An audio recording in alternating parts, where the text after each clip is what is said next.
Okay, so we are picking up tonight with chapter 14, which means we're in the home stretch. I think it's only like 20 chapters, right? 24. So we're more than halfway done. So chapter 13 ended with Hester deciding that she was going to do something or say something to Roger Chillingworth, which I guess is about to happen because she saw him on the beach right as that chapter ended. So let's start chapter 14 together. Chapter 14, Hester and the Physician. Hester bade little Pearl run down to the margin of the water and play with the shells and tangled seaweed until she should have talked a while with yonder gatherer of herbs. So the child flew away like a bird and, making bare her small white feet, went pattering along the moist margin of the sea. Here and there she came to a full stop and peeped curiously into a pool left by a retiring tide as a mirror for Pearl to see her face in. Forth peeped at her out of the pool with dark glistening curls around her head and an elf smile in her eyes, the image of a little maid whom Pearl, having no other playmate, invited to take her hand and run a race with her. But the visionary little maid, on her part, beckoned likewise as if to say, "This is a better place. Come thou into the pool." And Pearl, stepping in mid-leg deep, beheld her own white feet at the bottom, while, out of a still lower depth, came the gleam of a kind of fragmentary smile, floating to and fro in the agitated water. Meanwhile, her mother had accosted the physician. "I would speak a word with you," said she, "a word that concerns us much." "Aha! And is it Mistress Hester that has a word for old Roger Chillingworth?" answered he, raising himself from his stooping posture. "With all my heart. Why, mistress, I hear good tidings of you on all hands. No longer ago than yester eve, a magistrate, a wise and godly man, was discoursing of your affairs, Mistress Hester, and whispered me that there had been question concerning you in the council. It was debated whether or no, with safety to the Commonwealth, yonder scarlet letter might be taken off your bosom. On my life, Hester, I made my entreaty to the worshipful magistrate that it might be done forthwith. It lies not in the pleasure of the magistrates to take off this badge," calmly replied Hester. "Were I worthy to be quit of it, it would fall away of its own nature, or be transformed into something that should speak a different purport." "Nay, then, wear it if it suits you better," rejoined he. "A woman must needs follow her own fancy touching the adornment of her person. The letter is gaily embroidered, and shows right bravely on your bosom." All this while, Hester had been looking steadily at the old man and was shocked, as well as wonder-smitten, to discern a change had been wrought upon him within the past 7 years. It was not so much that he had grown older, for though the traces of advancing life were visible, he bore his age well, and seemed to retain a wiry vigor and alertness. But the former aspect of an intellectual and studious man, calm and quiet, which was what she best remembered in him, had altogether vanished and been succeeded by an eager, searching, almost fierce, yet carefully guarded look. It seemed to be his wish and purpose to mask this expression with a smile. But the latter played him false, and flickered over his visage so derisively that the spectre could see his blackness all the better for it. Ever and anon, too, there came a glare of red light out of his eyes, as if the old man's soul were on fire and kept on smoldering duskily within his breast until, by some casual puff of passion, it was blown into a momentary name. This he repressed as speedily as possible and strove to look as if nothing of the kind had happened. In a word, old Roger Chillingworth was striking evidence of man's faculty of transforming himself into a devil, if he will only, for reasonable space of time, undertake a devil's office. This unhappy person had effected such a transformation by devoting himself for 7 years to the constant analysis of a heart full of torture, and deriving his enjoyment thence, and adding fuel to those fiery tortures, which he analyzed and gloated over. The scarlet letter burned on Hester Prynne's bosom. Here was another ruin, the responsibility of which came partly home to her. "What see you in my face?" asked the physician, "that you look at it so earnestly?" "Something that would make me weep if there were any tears bitter enough for it," answered she, "but let it pass. It is of yonder miserable man that I would speak." "And what of him?" cried Roger Chillingworth eagerly, as if he loved the topic and were gladly of opportunity to discuss it with the only person of whom he could make a confidant. "Not to hide the truth, Mistress Hester, my thoughts happen just now to be busy with the gentleman. So speak freely, and I will make answer." "When last we spoke together," said Hester, "now 7 years ago, it was your pleasure to extort a promise of secrecy as touching the former relation betwixt yourself and me. As the life and good fame of yonder man were in your hands, there seemed no choice to me, save to be silent in accordance with your behest.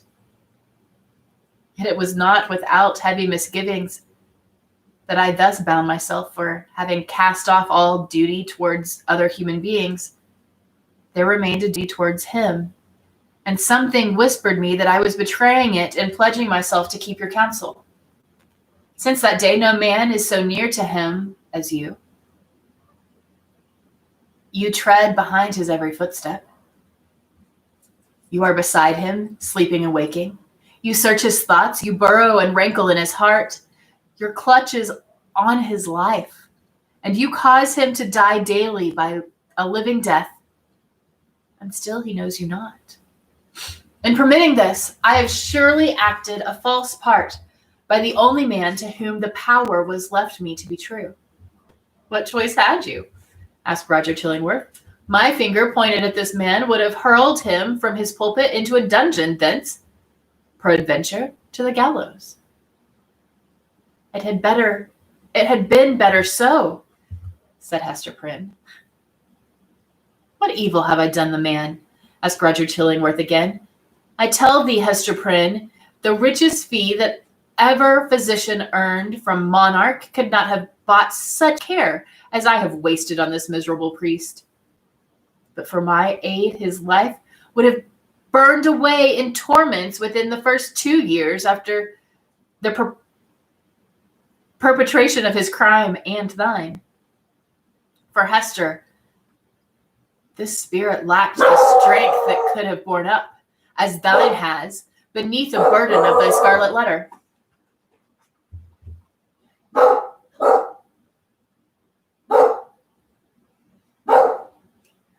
Oh, I could reveal a goodly secret, but enough. What art can do, I have exhausted on him. That he now breathes and creeps about on earth is owing all to me. Better he had died at once, said Hester Prynne. Yea, woman, thou sayest truly, cried old Roger Chillingworth, letting the lurid fire of his heart blaze out before her eyes. Better had he died at once. Never did a mortal suffer what this man has suffered, and all in the sight of his worst enemy. He has been conscious of me. He has felt an influence dwelling always upon him like a curse. He knew by some spiritual sense, for the Creator never made another being so sensitive as this.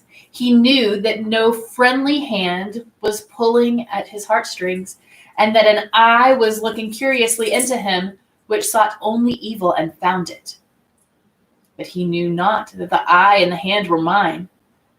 With the superstition common to its brotherhood, he fancied himself given over to a fiend to be tortured with frightful dreams and desperate thoughts, the sting of remorse and of despair of pardon as a foretaste of what awaits him beyond the grave.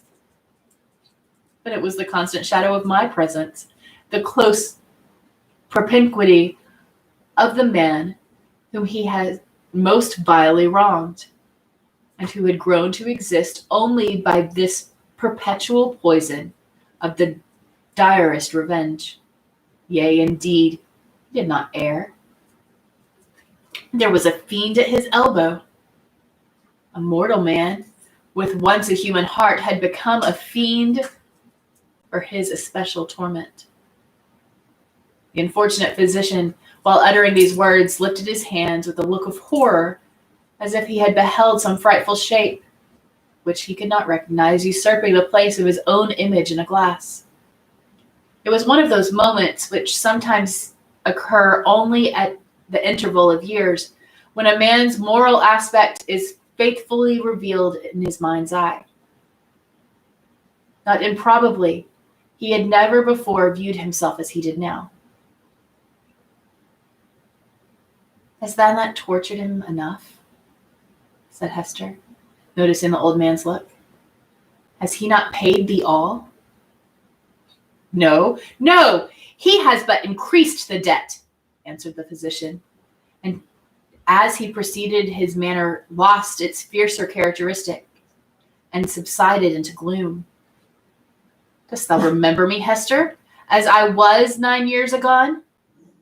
Even then I was in the autumn of my days, nor was it the early autumn. But all my life had been made up of earnest, studious, thoughtful, quiet years bestowed faithfully for the increase of mine own knowledge.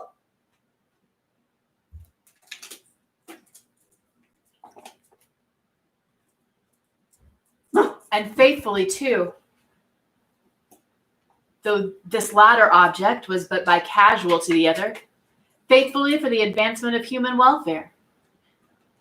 No life had been more peaceful and innocent than mine. Few lives so rich with benefits conferred. Dost thou remember me? Was I not, though you might deem me cold, nevertheless a man thoughtful for others, craving little for himself, kind, true, just, and of constant, if not warm, affections? Was I not all this? All this and more, said Hester. And what am I now? Demanded he, looking into her face and permitting the whole evil within him to be written on his features. I have already told thee what I am, a fiend, and who made me so? It was myself, cried Hester, shuddering. It was I, not less than he. Why hast thou not avenged thyself on me? I have left thee to the Scarlet Letter, replied Roger Chillingworth. If that has not avenged me, I can do no more. He laid his finger on it with a smile. It has avenged thee, answered Hester Prynne. I judge no less, said the physician. And now, what wouldst thou with me touching this man? I must reveal the secret, answered Hester firmly. He must discern thee in thy true character. What may be the result, I know not, but this long debt of confidence due from me to him, whose bane and ruin I shall have been, shall at length be paid. So far as concerns the overflow or preservation of his fair fame and his earthly state, and perchance his life, he is in my hands. Nor do I, whom the Scarlet Letter has disciplined to truth, though it be the truth of red-hot iron entering into the soul, nor do I perceive such advantage in his living any longer a life of ghastly emptiness, that I shall stoop to implore thy mercy. Do with him as thou wilt.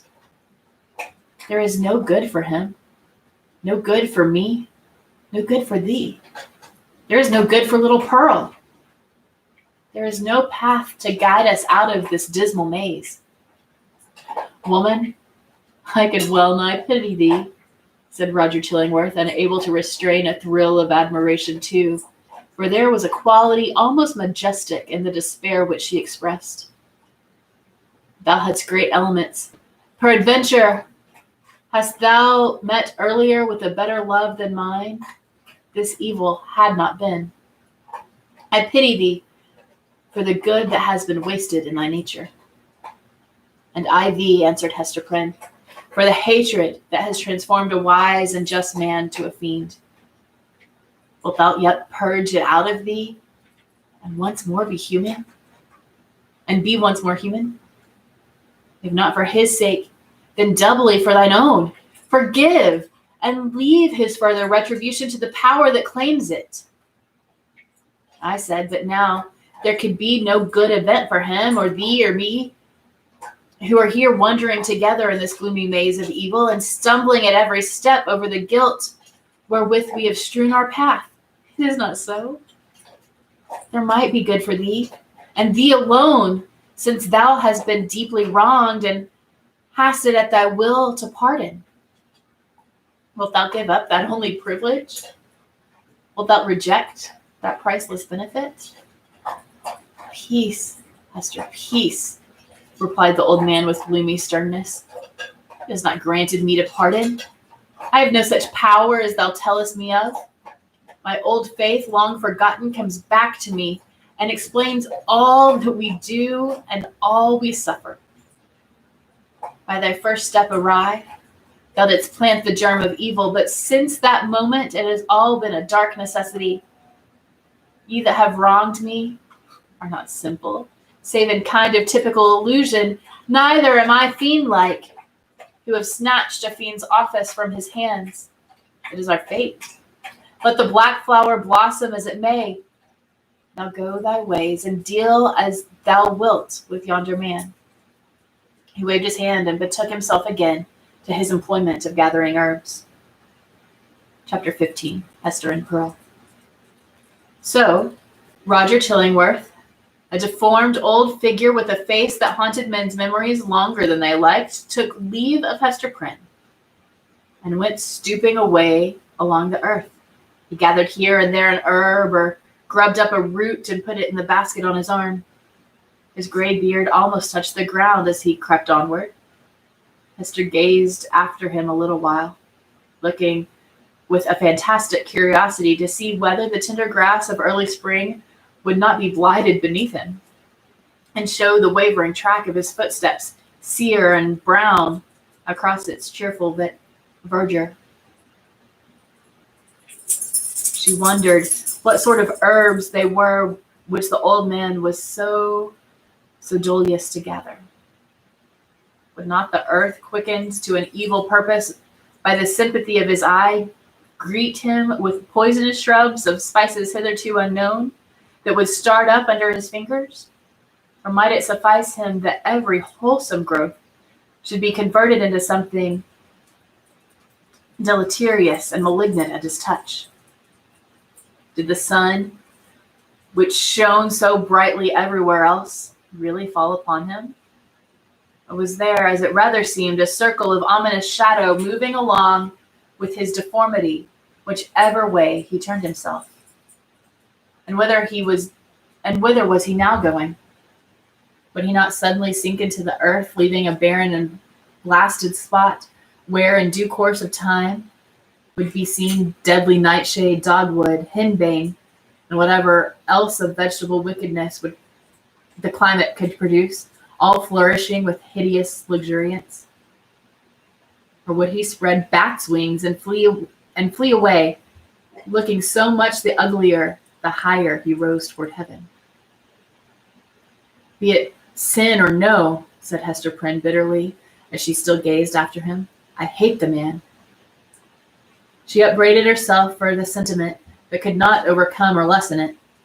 Attempting to do so, she thought of those long past days in a distant land when he used to emerge at eventide from the seclusion of his study and sit down in the firelight of their home and in the light of her nuptial smile.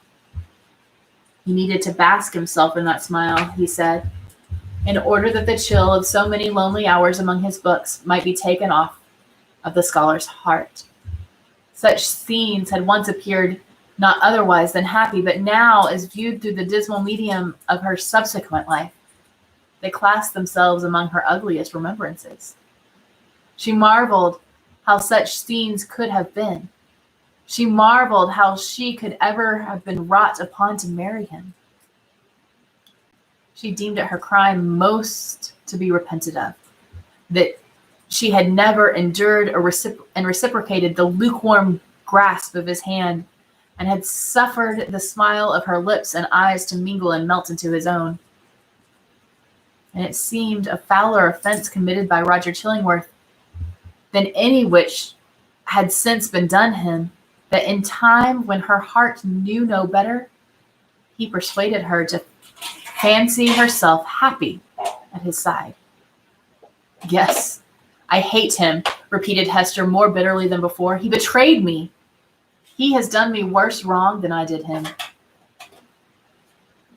Let men tremble to win the hand of a woman unless they win along with it the utmost passion of her heart. Else it may be their miserable fortune as it was Roger Chillingsworth, when some mightier touch than their own may have awakened all her sensibilities. Hold on just a second.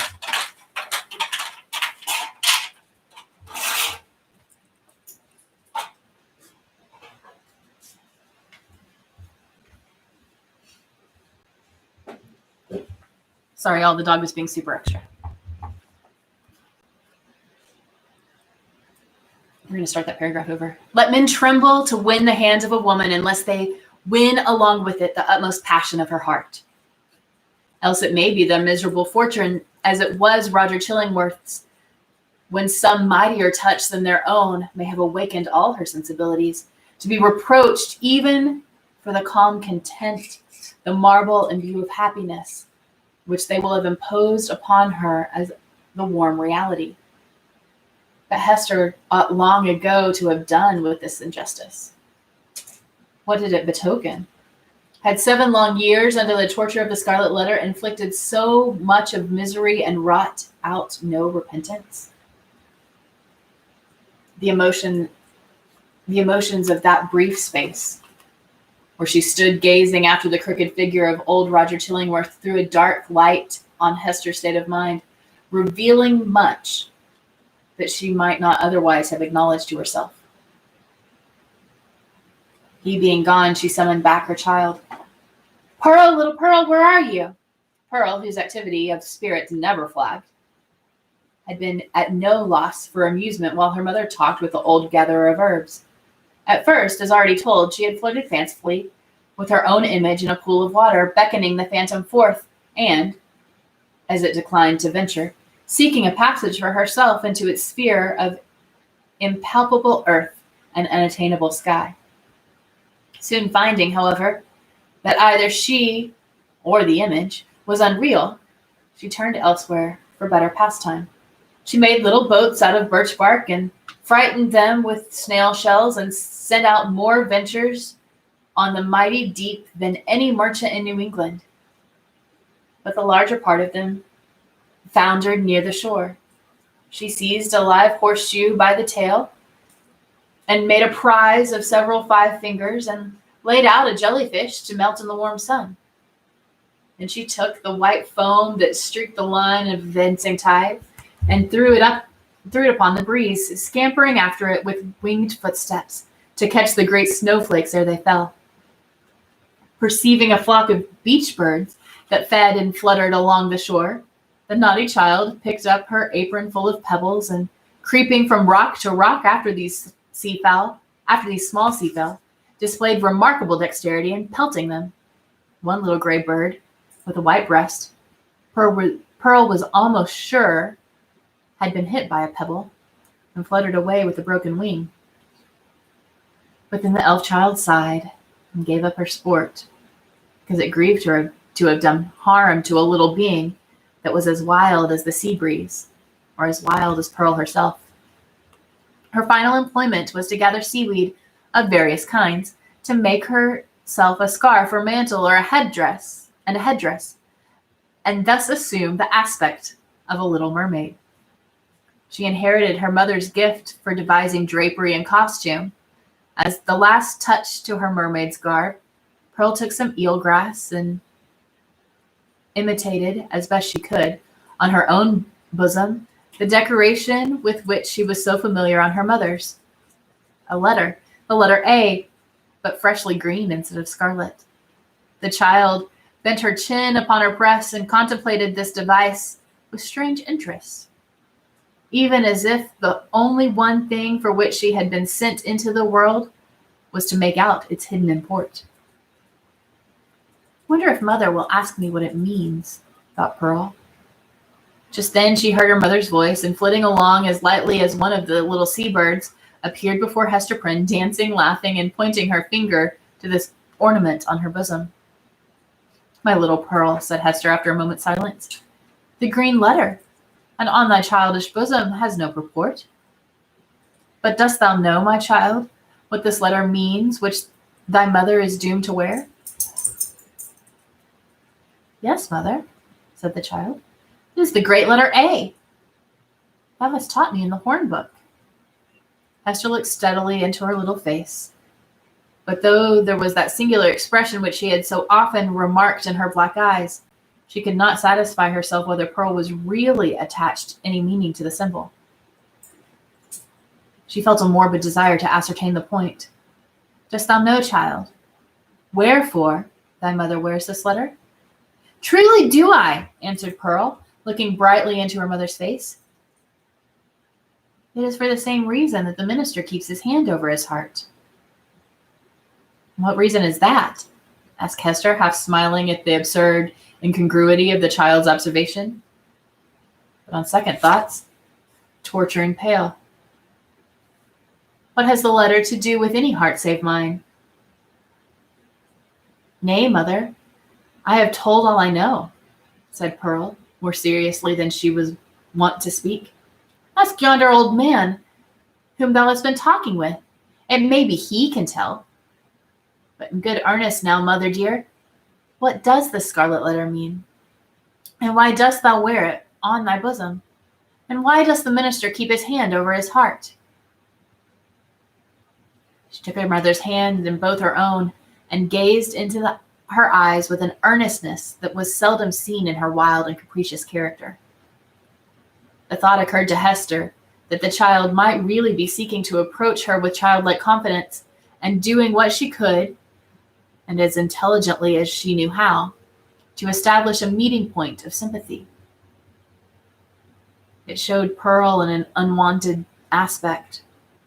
Heretofore the mother, while loving the child with an intensity of a soul affection, had schooled herself to hope for little other return than the waywardness of an April breeze, which spends its time in airy sport, and has its gusts of inexplicable passion, and is petulant in its best of moods, and chills oftener than caresses you, when you take it to your bosom in requital of what misdemeanors it will sometimes, of its own vague purpose, kiss your cheek with a kind of doubtful tenderness, and play gently with your hair, and then be gone about its other idle business, leaving a dreamy pleasure at your heart.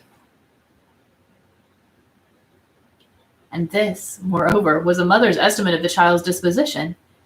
Any other observer might have seen a few unamiable traits and have given them a far darker coloring. But now the idea came strongly into Hester's mind that Pearl, with her remarkable precocity and acuteness, might already have approached the age when she could have been made a friend and entrusted with as much of her mother's sorrows as could be imparted without irreverence either to the parent or the child. In the little chaos of Pearl's character there might be seen emerging, and could have been from the very first, the steadfast principles of an unflinching courage, an uncontrollable will, a sturdy pride which might be disciplined into self-respect, and a bitter scorn of many things which, when examined, might be found to have a taint of falsehood in them. She possessed affections too, though hitherto acrid and disagreeable, as are the richest flowers of unripe fruit. With all these sterling attributes, thought Hester, the evil which she inherited from her mother must be great indeed if a noble woman did not grow out of the selfish child. Pearl's inevitable tendency to hover about the enigma of the Scarlet Letter seemed an innate quality of her being. From the earliest epoch of her conscious life, she had entered upon this as her appointed mission. Esther often fancied that Providence had a design of justice and retribution in endowing the child with this marked propensity. But never, until now, had she bethought herself to ask whether, linked with that design, there might not likewise be a purpose of mercy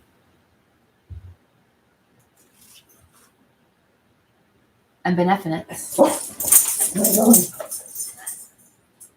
If little Pearl were entertained with faith and trust as a spirit messenger no less than an earthly child, might it not be her errand to soothe away the sorrow that lay cold in her mother's heart and converted it into a tomb, and to help her to overcome the passion once so wild, and even yet neither dead nor asleep, but only imprisoned with the same tomb-like heart?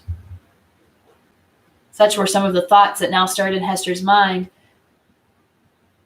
with as much vivacity of impression as they had actually been whispered into her ear. There was little Pearl, all this while, holding her mother's hand in both of her own and turning her face upward while she put these searching questions once and again, and still a third time. What does the letter mean, mother?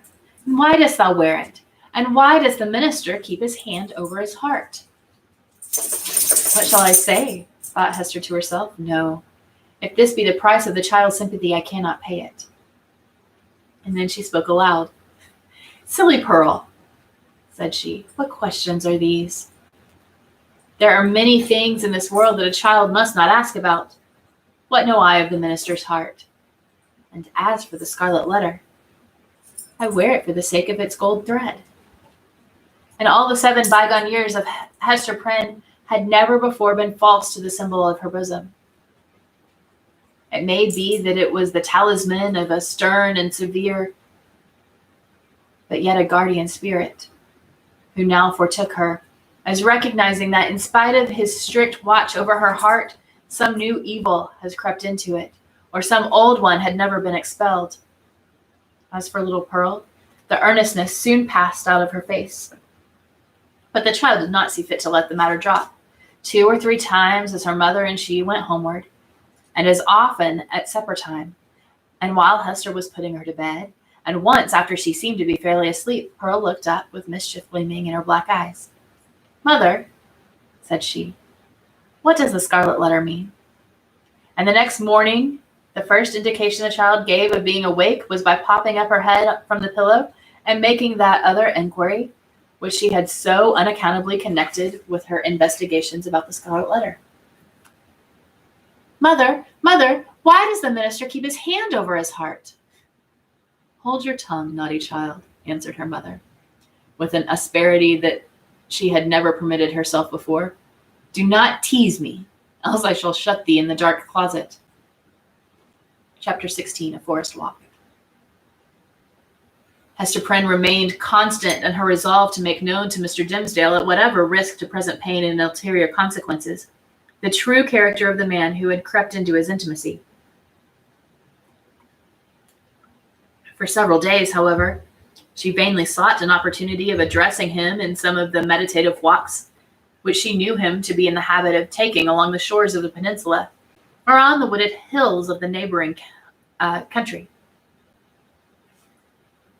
There would have been no scandal, indeed, nor peril to the holy whiteness of the clergyman's good frame, had she visited him in his own study, where many a penitent, ere now, had confessed sins of perhaps as deep a dye as the one betokened by the Scarlet Letter. But partly that she dreaded the secret or undisguised interference of old Roger Chillingworth, and partly that her own conscious heart imputed suspicion where none could have been felt, and partly that both the minister and she would need the whole wide world to breathe in while they talked together. For all these reasons, Hester never thought of meeting him in any narrower privacy than beneath the open sky. At last, while attending in a sick chamber, whither the Reverend Mr. Dimsdale had been summoned to make a prayer, she learnt that he had gone, the day before, to visit the Apostle Eliot among his Indian converts. He would probably return by a certain hour in the afternoon of the morrow. Betimes, therefore, the next day, Hester took little Pearl, who was necessarily the companion of all her mother's expeditions, however inconvenient her presence, and set forth. The road, after the two wayfarers had crossed from the peninsula to the mainland, was no other than a footpath. It straggled onward into the mystery of the primeval forest. This hemmed it in so narrowly and stood so black and dense on either side and disclosed such imperfect glimpses of the sky above that, to Hester's mind, it imaged not amiss the moral wilderness in which she had so long been wandering. The day was chill and somber. Overhead was a great expanse of cloud, slightly stirred, however, by a breeze, so that a gleam of flickering sunshine might now and then be seen at its solitary play along the path. This flitting cheerfulness was always at the further extremity of some long vista through the forest. The sportive sunlight, feebly sportive at best, in its predominant pensiveness of the day and scene, withdrew itself as they came nigh, and left spots where it danced the drearier because they had hoped to find them bright. "Mother," said little Pearl, "the sunshine does not love you. It runs away and hides itself because it is afraid of something on your bosom. Now see, there it is, playing a good way off. Stand you here and let me run and catch it. I am but a child. It will not flee from me, for I wear nothing on my bosom yet." "Nor ever will, my child, I hope," said Hester. "And why not, mother?" asked Pearl, stopping short just as the beginning of her race. "Will it not come of its own accord when I am woman grown?" "Run away, child," answered her mother, "and catch the sunshine. It will soon be gone." Pearl set forth at a great pace, and, as Hester smiled to perceive, did actually catch the sunshine, and stood laughing in the midst of it, all brightened by its splendor, and scintillating with the vivacity excited by rapid motion. The light lingered about the lonely child as if glad of such a playmate, until her mother had drawn almost nigh enough to step into the magic circle too. "It will go now," said Pearl, shaking her head. "See," answered Hester, smiling. "Now I can stretch out my hand and grasp some of it." As she attempted to do so, the sunshine vanished, or, to judge from the bright expression that was dancing on Pearl's feature, her mother could have fancied that the child had absorbed it into herself, and would give it forth again with a gleam about her path, as they should plunge into some gloomier shade.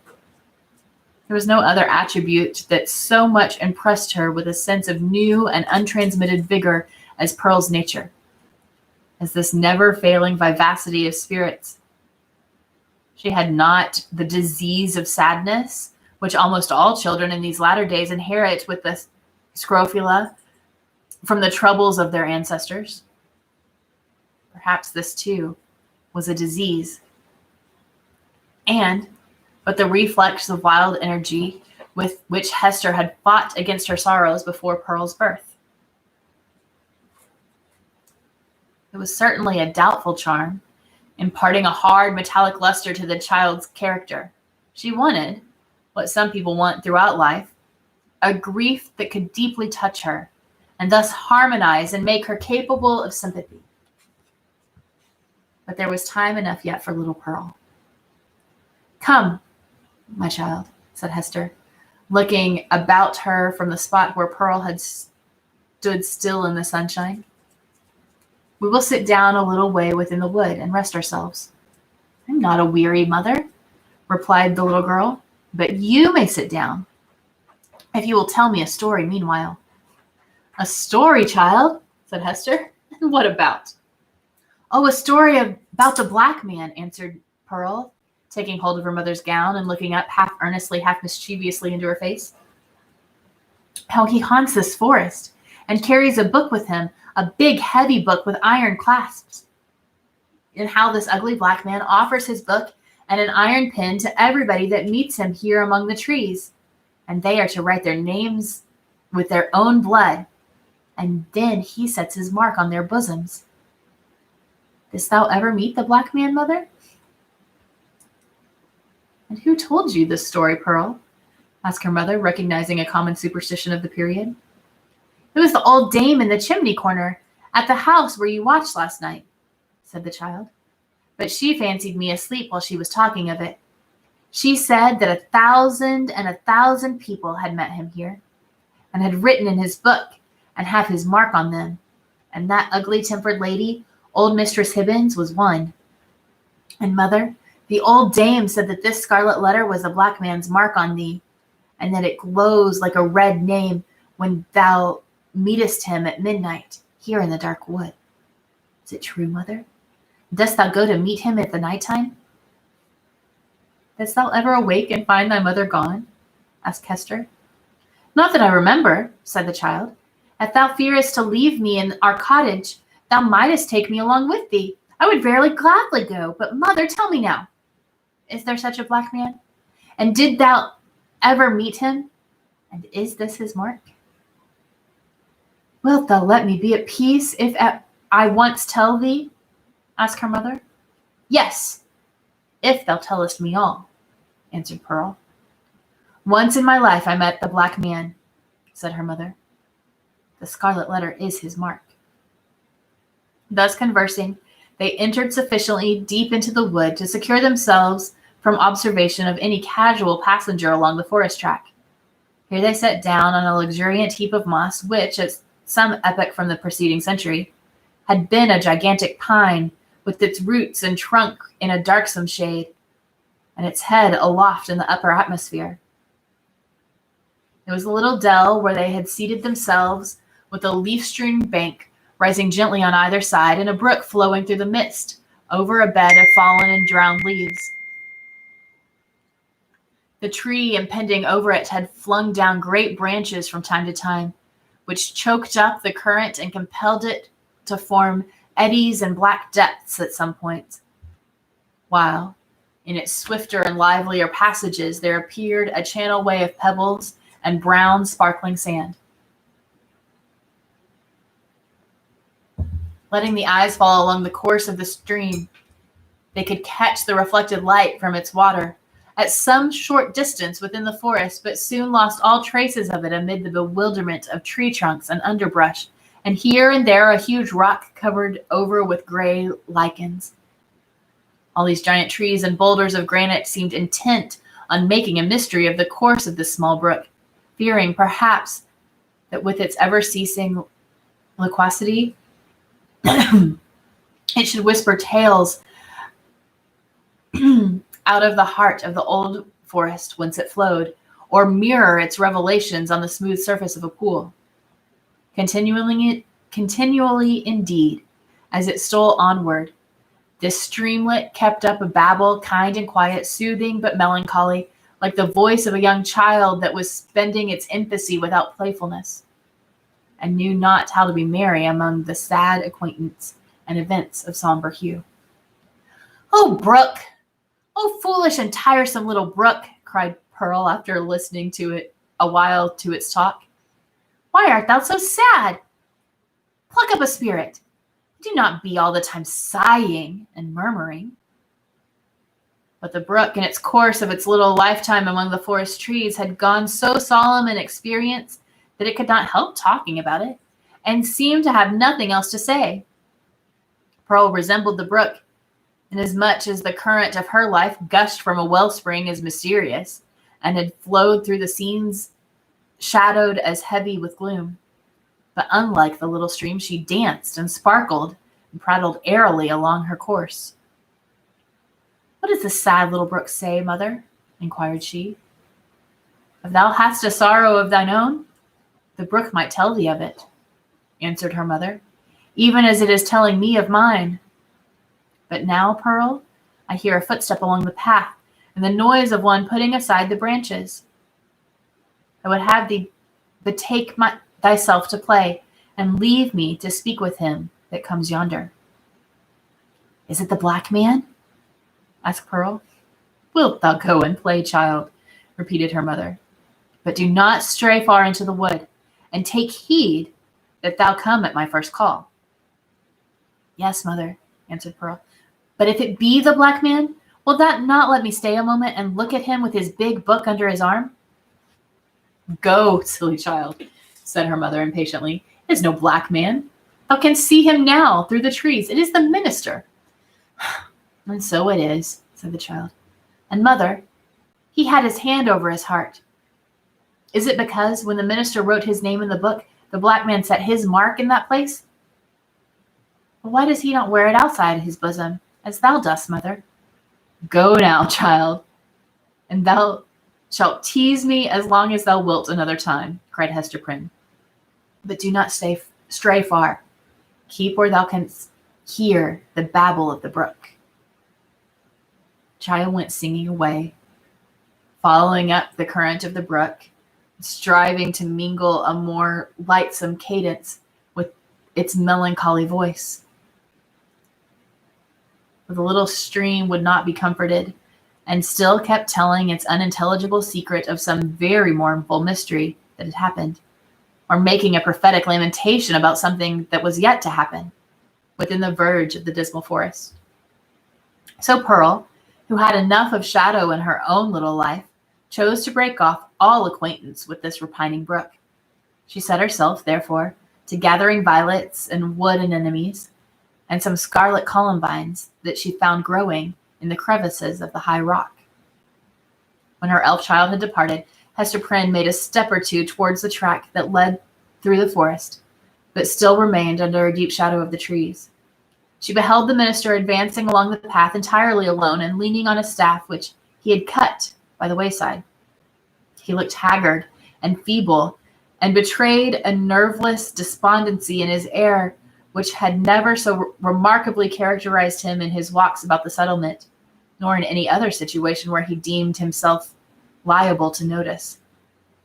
Here it was woefully visible, in this intense seclusion of the forest, which itself would have been a heavy trial to the spirits. There was a listlessness in his gait, as if he saw no reason for taking one step further, nor felt any desire to do so, but would have been glad, could he have been glad for anything, to fling himself down at the root of the nearest tree and lie there passive forevermore. The leaves might bestrew him, and the soil gradually accumulate and form a little hillock over his frame, no matter whether there were life in it or no. Death was too definite an object to be wished for or avoided. To Hester's eye, the Reverend Mr. Dimmesdale exhibited no symptom of positive or vivacious suffering, except that, as little Pearl had remarked, he kept his hand over his heart.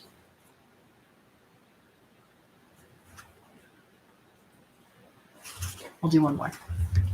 Chapter 17, The Pastor and His Parishioner.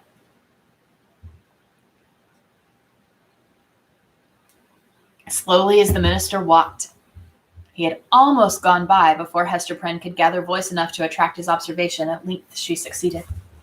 "Arthur Dimmesdale," she said, faintly at first, then louder, but hoarsely. "Arthur Dimmesdale."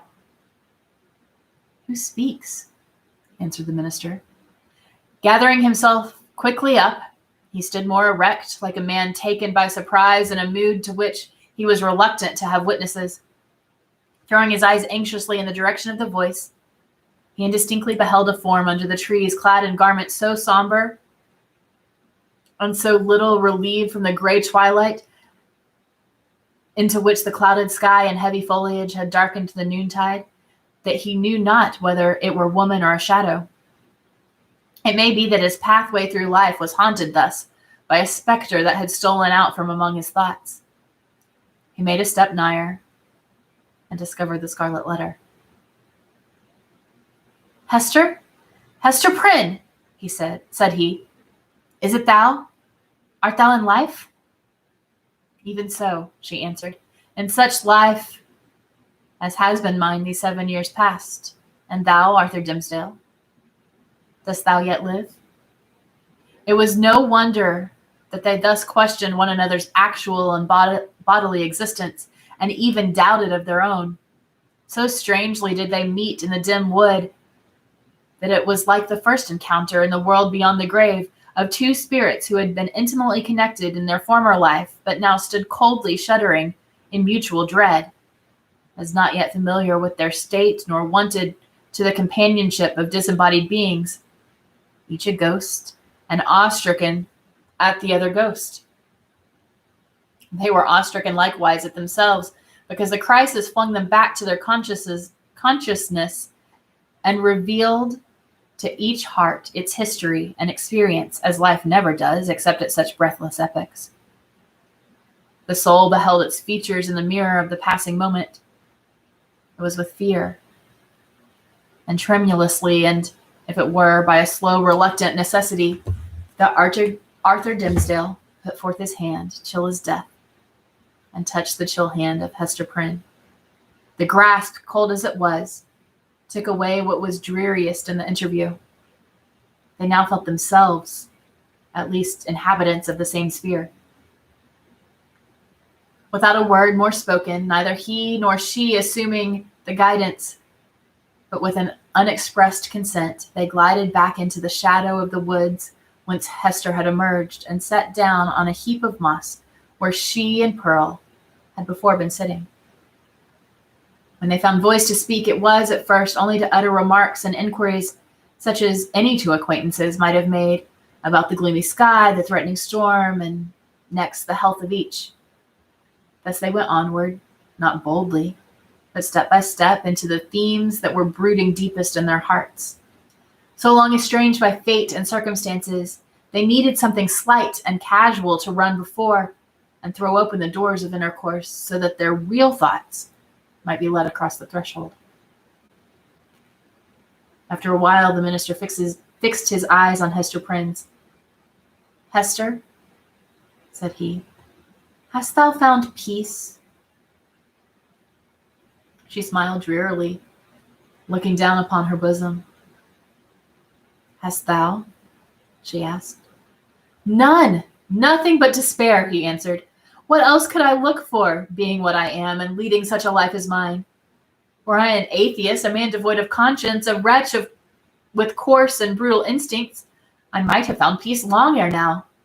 Nay, I should never have lost it.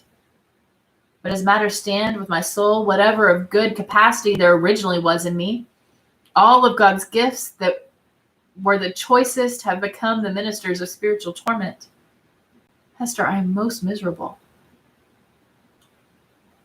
"People reverence thee," said Hester, "and surely thou workest good among them. Doth this bring thee no comfort?" "More misery, Hester, only the more misery," answered the clergyman with a bitter smile. "As concerns the good which I may appear to do, I have no faith in it. It must needs be a delusion. What can a ruined soul like mine effect towards the redemption of other souls, or a polluted soul towards their purification? And as for the people's reverence, would that it were turned to scorn and hatred. Canst thou deem it, Hester, a consolation that I must stand up in my pulpit and meet so many eyes turned upward to my face, as if the light of heaven were beaming from it? Must see my flock hungry for the truth and listening to my words, as if a tongue of Pentecost were speaking, and then look inward and discern the black reality of what they idolize? I have laughed in bitterness and agony of heart at the contrast between what I seem and what I am, and Satan laughs at it." "You wrong yourself in this," said Hester gently. You have deeply and sorely repented. Your sin is left behind you in the days long past. Your present life is not less holy and very true than it seems in people's eyes. Hold on just a second.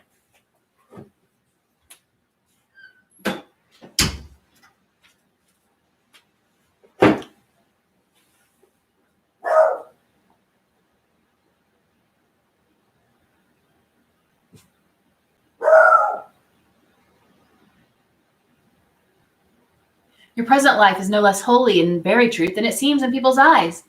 Is there no reality in the penitence thus sealed and witnessed by good works? And wherefore should it not bring you peace? No, Hester, no, replied the clergyman. There is no substance in it. It is cold and dead and can do nothing for me. Of penance I have had enough. Of penitence there has been none. Else I should long ago have thrown off these garments of mock holiness and have shown myself to mankind as they will see me at the judgment seat. Happy are you, Hester, that wear the scarlet letter openly upon your bosom. Mine burns in secret. Thou little knowest what a relief it is after the moment of 7 years' cheat to look into to an eye that recognizes me for what I am.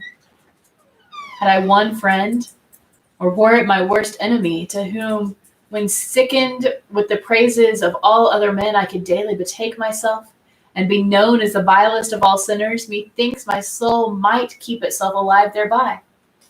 Even thus much of truth would save me.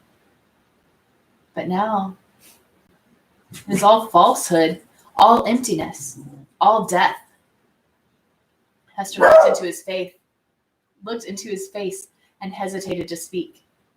Yet uttering his long-restrained emotions so vehemently as he did, his words here offered her the very point of circumstances in which to interpose what she came to say.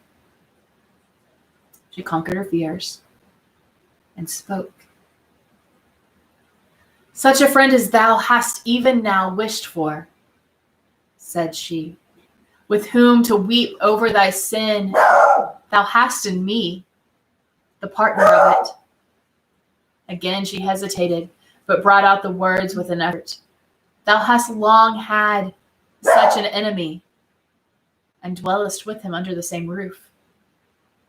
The minister started to his feet, gasping for breath and clutching at his heart, as if he would have torn it out of his bosom. Ha! What sayest thou? Cried he. An enemy? And under mine own roof? What mean you? Hester Prynne was now fully sensible of the deep injury for which she was responsible to this unhappy man in permitting him to lie for so many years, or indeed for a single moment, at the mercy of one whose purposes could not be other than malevolent. The very contiguity of his enemy, beneath whatever mask the latter might conceal himself, was enough to disturb the magnetic sphere of being so sensitive as Arthur Dimmesdale. There had been a period when Hester was less alive to this consideration, or perhaps, in the misanthropy of her own trouble, she left the minister to bear what she might picture to herself as a more tolerable doom. But of late, since the night of his vigil, all her sympathies towards him had been both softened and invigorated. She now read his heart more accurately.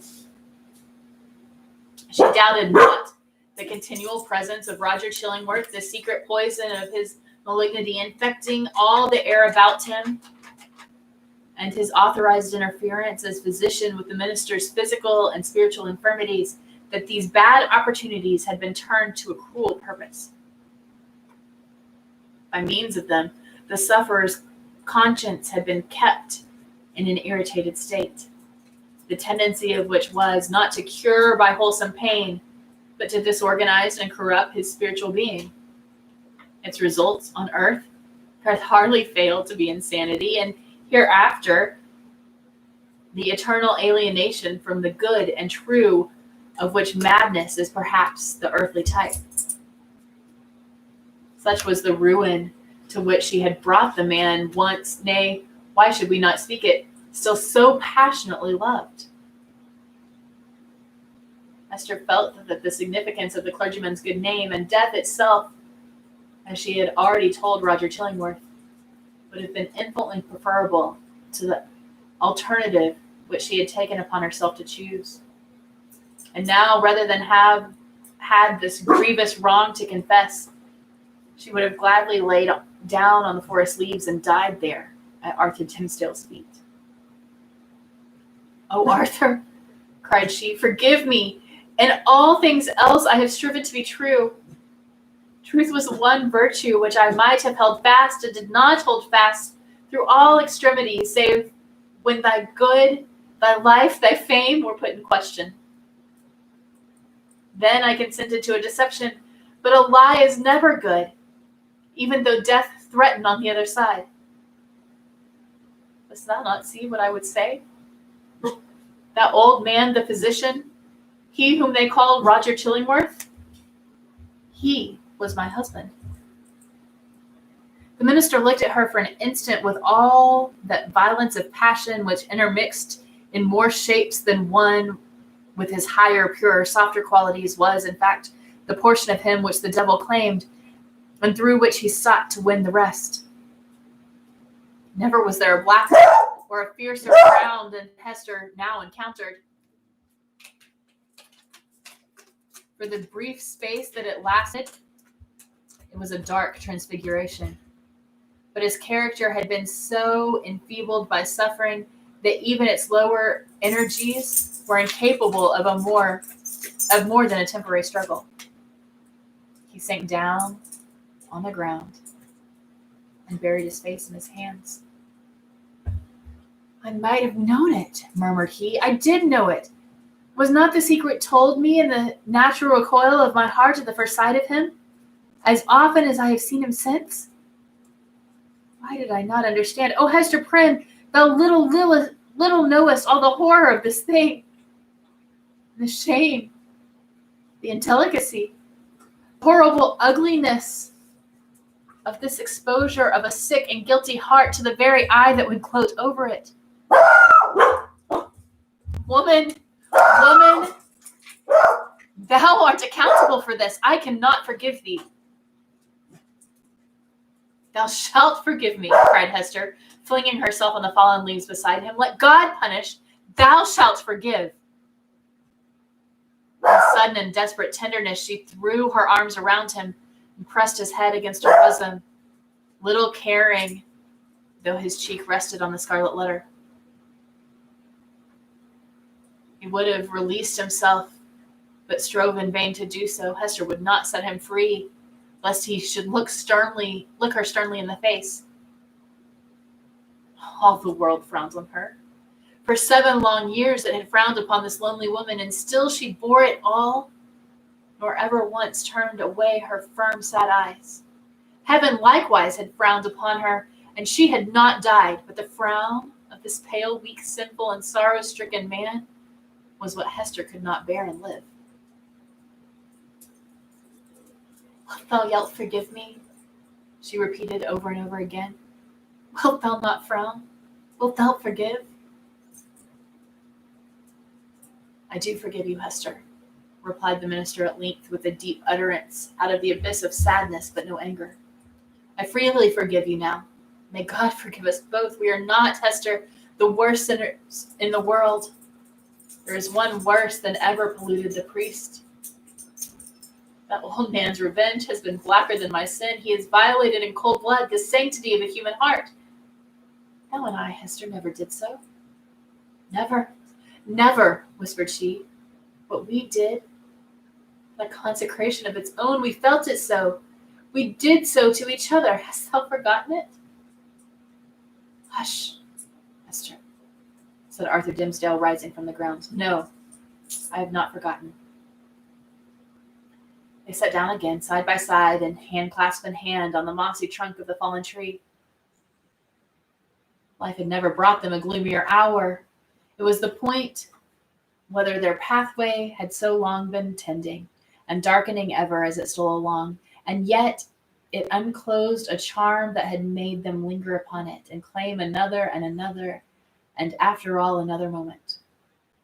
The forest was obscure around them and creaked with the blast that was passing through it. The boughs were tossing heavily above their head, while one solemn old tree groaned dolefully to another, as if telling the sad story of the pair that sat beneath, or constrained to forebode evil to come.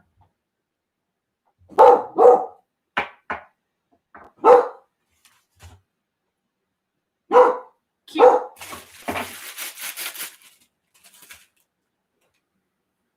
And yet, they lingered. How dreary looked the forest track that led backward to the settlement, where Hester Prynne must take up again the burden of her ignominy, and the minister the hollow mockery of his good name. So they lingered an instant longer. No golden light had ever been so precious as the gloom of the stark forest. Here, seen only by his eyes, the scarlet letter need not burn into the bosom of the fallen woman. Here, seen only by her eyes, Arthur Dimmesdale, false to God and man, might be, for one moment, true. He started at the thought that suddenly occurred to him. "Hester," cried he, "here is a new horror. Roger Chillingworth knows your purpose to reveal his true character. Will he continue, then, to keep our secret? What will now be the course of his revenge?" "There is a strange secrecy in his nature," replied Hester, thoughtfully, "and it has grown upon him by the hidden practices of his revenge. I deem it not likely that he will betray the secret. He will doubtless seek other means of satiating his dark passion. And how am I to live longer breathing the same air as this deadly enemy?" exclaimed Arthur Dimmesdale, shrinking within himself and pressing his hand nervously against his heart, a gesture that had grown involuntarily with him. "Think for me, Hester. Thou art strong. Resolve for me." "I must dwell no longer with this man," said Hester, slowly and firmly. "Thy heart must no longer under his evil eye." "It were far worse than death," replied the minister. "But how to avoid it? What choice remains to me? Shall I lie down again on these withered leaves, where I cast myself when thou didst tell me what he was? Must I sink down there and die at once?" "Alas, what a ruin has befallen thee!" said Hester, with tears gushing into her eyes. "Wilt thou die for very weakness? There is no other cause." "The judgment of God is on me," answered the conscience-stricken priest. "It is too mighty for me to struggle with." "Heaven would show mercy," rejoined Hester. "Hast thou but the strength to take advantage of it?" "Be thou strong for me," answered he. "Advise me what to do." "Is the world then so narrow?" exclaimed Hester Prynne, fixing her deep eyes on the minister's, and instinctively exercising a magnetic power over a spirit so shattered and subdued that it could hardly hold itself erect. "Doth the universe lie within the compass of yonder town, which only a little time ago was but a leaf-stricken desert, as lonely as this around us? Whither leads yonder forest track? Backwards to the settlement, thou sayest? Yes, but onward too. Deeper it goes, and deeper into the wilderness, less plainly to be seen at every step, until some few miles hence the yellow leaves will show no vestige of the white man's tread. There thou art free. So brief a journey would bring thee from the world where thou hast been most wretched to one where thou mayst still be happy. Is there not shade enough in all its boundless forest to hide thy heart from the gaze of Roger Chillingsworth?" "Yes, Hester, but only under the fallen leaves," replied the minister with a sad smile. "Then there is a broad pathway of the sea," continued Hester. "It brought thee hither. If thou so choose, it could bear thee back again. In our native land, whether in some remote rural village, or in a vast London, or surely in Germany, or in France, in pleasant Italy, that would be beyond his power and knowledge. And what hast thou to do with all these iron men and their opinions? They have kept thy better part in bondage too long already." "It cannot be," answered the minister, listening as if he were called upon to realize a dream. "I'm powerless to go. Wretched and sinful as I am, I have no other thought than to drag my earthly existence in the sphere which Providence had placed me. Lost as my own soul is, I would still do what I may for other human souls. I dare not quit my post, though an unfaithful sentinel whose sure reward is death and dishonor. when his dreary watch shall come to an end. Thou art crushed under his 7 years' weight of misery, replied Hester, fervently resolved to buoy him up with her own energy. But thou shalt leave it all behind thee. Shall not cumber thy steps as thou treadst along the forest path. Neither thou freight the ship with it, if thou prefer to cross the steep. Leave this wreck and ruin here where it has happened. Meddle no more with it. Begin all anew. Hast thou exhausted possibility in the failure of this one trial? Not so. The future is full of trial and success. There is happiness to be enjoyed. There is good to be done. Exchange this false life of thine for a true one. Be, if thy spirit summon thee to such a mission, a teacher and apostle of the red men. Or, as is more thy nature, be a scholar and sage among the wisest and most renowned of the cultivated world. Preach, write, act, do anything save to lie down and die. Give up this name of Arthur Dimmesdale and make thyself another, and a high one, such as thou canst wear without fear or shame. Why shouldst thou tarry so much as one other day in the torments that have so gnawed into thy life, that have made thee feeble to will and to do, that will leave thee powerless even to repent? Up and away! Oh, Esther, cried Arthur Dimmesdale, in whose eyes a fitful light, kindled by her enthusiasm, flashed up and died away. Thou tellest of running a race to a man whose knees are tottering beneath him. I must die here. There is not the strength or courage left in me to venture into the wide, strange, difficult world alone.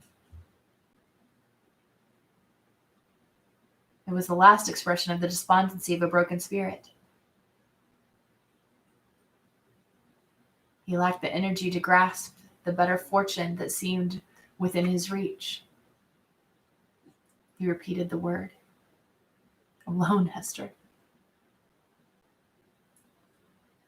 Thou shalt not go alone, answered she in a deep whisper.